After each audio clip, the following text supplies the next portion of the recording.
Papa mummy के लिए best gift कारवा मिनी।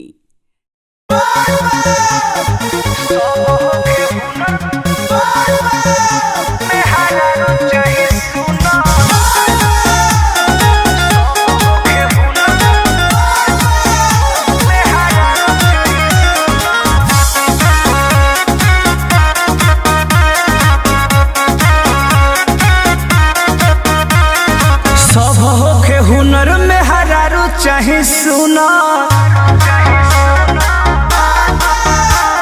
सब होखे हुनर में हरारू चाहे सुना। भोला पुजरौर गोड़ चाहे जचड़ा चकोर, भोला पुजरौर गोड़ चाहे जचड़ा चकोर। नहीं दहेज में मांगले पर चुना, सब होखे हुनर में हरारू चाहे सुना।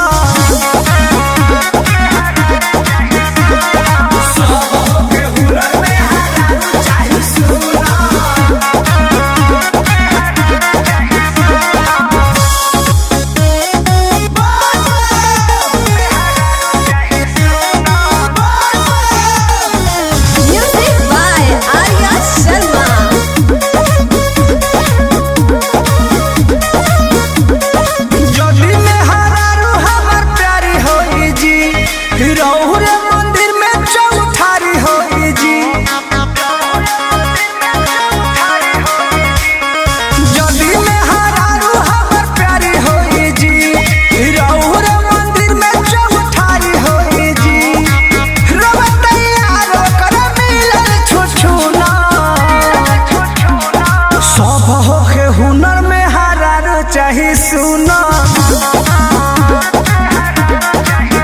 हाँ सब होखे हुनर में हरारू चाहे सुना।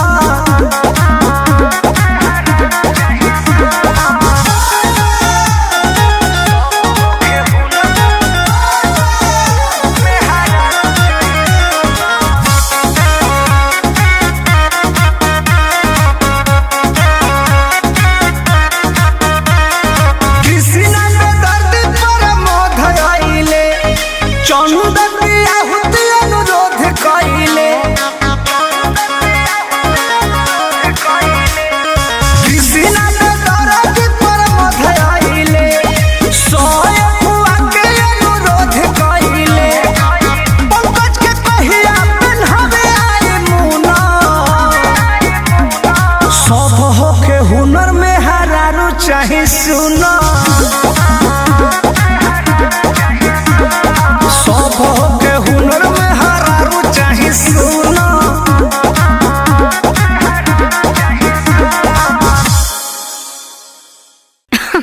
अरे पूरा इंडिया हिली बाबू, खाली तू देखत जा।